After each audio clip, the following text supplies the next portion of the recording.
Hello, and welcome to another video that barely lets you forget about your bus commute to work. In the previous episode, the Colorado Rockies finally rose to the occasion and won the World Series. However, two key players opted out of their contracts and tough decisions must be made. Trust me, there is no way everyone is going to be happy. First, as always, personnel. I only have one vacant position this time around, so you get the benefit of watching me hire someone to fill it in. I literally went with the least expensive option I saw immediately after the page loaded. That's some grade A vetting right there. I made two trades, the first with the Diamondbacks, sending DJ Johnson and Ben Bowden for a great catching prospect and a minor leaguer. The second trade with the Tigers sent Garrett Stubbs, Jamie Westbrook, and a minor leaguer for closer Joe Jimenez and two minor leaguers. I offer most of my arbitration eligible players contracts near estimates, but here are some notable exceptions. Colton Welker signed a deal worth $6 million over 2 years. At this point, I was unsure whether I was going to re-sign Arenado and wanted to have a backup. Socrates Brito signed a 2-year, $31 million deal, securing an outfield spot for the near future. I ended up offering Nolan Arenado a contract worth $280 million over 7 seasons. Because I did this, I could not afford to re-sign Robbie Ray and submitted a qualifying offer knowing he wouldn't accept it.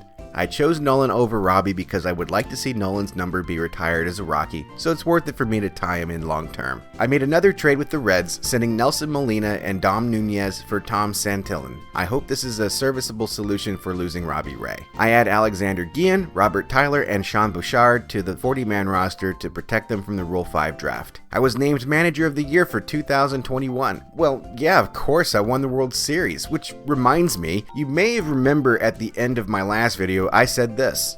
Dude, I just won the World Series. What the fuck do you think was gonna happen? You can't get rid of me.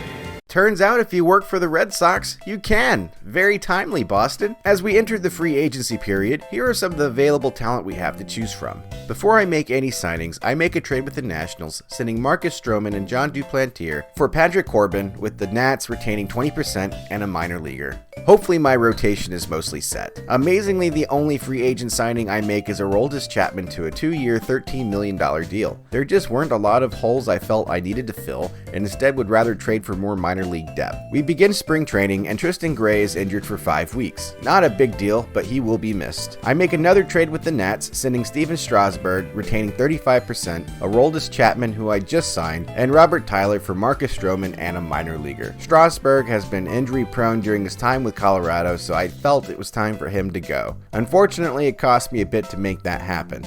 Marcus Stroman is having a hell of an offseason. We reach opening day, and in order to construct the roster, I DFA Jared Miller. All I can say is, it's about time. After a flurry of other demotions, this is the roster I'm left with. Here are my pitching assignments, as well as my lineups. As always, I played the opening day game. This one was an absolute clubbing. The Diamondbacks cream us 10-2, but our pitching use was minimal, which is the point. Shortly after, I send Tristan Gray on a rehab assignment. After his maximum time is reached, I demote Roberto Ramos to AAA and bring back up Gray. These are my new lineups. We enter May, and it looks like that World Series hangover is in full effect as we have a 9-17 record, a .346 win percentage, and are 4th in the division. I'm honestly surprised. I expected maybe our pitching wouldn't hold up as well without Robbie Ray, but this is something else. I mean, look at these stats. Pretty much everyone on the team is underperforming. I take the chance that this was an uncharacteristically bad month and make one move, sending Drew Steckenrider to AAA and promoting Alexander Guillen. These are my new pitching assignments, as well as my lineups. Carlos Martinez is hurt and is out for 2 weeks. Not a big deal. To replace him, I call up Ryan Castellani. Here are my new pitching assignments. Martinez is ready to come back from his rehab, and in order to make room, I send out Tony Santillan. These are my new pitching assignments. We enter June in a much better position with a 25-29 record, a .463 win percentage, sitting in 4th in the division. I'm encouraged at this point that we've turned it around and hope for sustained success now that we're past the rough days. These are my pitching stats, as well as my batting stats. I make one move, sending down Justin Lawrence and replacing him with Zach Hess. Here are my pitching assignments, as well as my lineups. Draft day is here, and I did in fact make some ludicrous offers, including a $5.5 million offer that was rejected. Wasn't a great draft pool this time around. Finally for June, mid-season goals. We haven't done anything. We enter July with a winning record of 41-39, a .512 win percentage, third in the division. We have a reasonable chance at a wildcard seed if this incremental improvement continues. Here are my pitching stats, as well as my batting stats. I make a very difficult trade with the Angels, sending Chuck Nasty, Tomoyuki Funaki, and 2 minor leaguers for Tyler Skaggs and 3 minor leaguers. I really did not want to trade Blackman, but he was worth more to me as a prospect than as a player at this point. I'll miss you, Chuck. I'll never let go. I promise. I also call up Parker Meadows to fill the roster. These are my new pitching assignments, as well as my lineups. DJ LeMahieu is out for 6 weeks. Really unfortunate, I had hoped to trade him closer to the deadline. His performance has dropped quite a bit since signing him last season. I call up Terrin Vavra in his place. Here are my new lineups. Socrates Brito is out for 4 weeks. I call up Sean Bouchard to replace him. These are my new lineups. I make a trade with the Angels, sending David Dahl for Jurickson Profar with the Angels retaining 20%.